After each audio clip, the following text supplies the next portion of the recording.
মাছ fry কৰোঁতে তেলত নিমখ অলপ দি ল'ব লাগে, তেতিয়া মাছ লাগি নধৰে আৰু কেতিয়াও ভাগি নাযায়। নমস্কাৰ, লিবান এণ্ড মম চেনেলটোলৈ আপোনালোক সকলোকে স্বাগতম।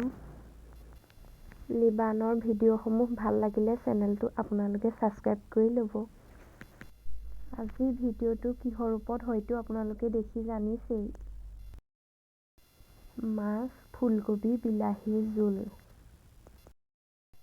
একেবাৰে সাধাৰণভাৱে বনাইছোঁ, কোনো মা-মছলা ব্যৱহাৰ কৰা নাই। জুহালতে বনালোঁ মাছৰ তৰকাৰীকণ। ভাবিলোঁ ভিডিঅ' এটা কৰি আপোনালোকলৈও আগবঢ়াই দিওঁ। চাওকচোন মই কেনেদৰে বনাইছোঁ। মা-মছলা একেবাৰে ব্যৱহাৰ কৰা নাই, যিহেতু আমাৰ অকণমানিটোৱে মাছ খাই খুব ভাল পায়, মাছৰ জোল খাই, আৰু সেইকাৰণে একেবাৰে চিম্পুলকৈ বনাইছোঁ আৰু। তাৰ কাৰণে আকৌ বেলেগকৈ বনাই নাথাকোঁ আৰু, ডাঙৰলৈ যিদৰে বনাওঁ তাকো তেনেকৈ দি দিওঁ আৰু আজিকালি। সি মাছ খাই ভাল পায় কাৰণেই মামায়েকে ক'ৰবাত লোকেল মাছ পালেই হ'ল আৰু লৈয়ে আনে তাৰ কাৰণেই বুলি।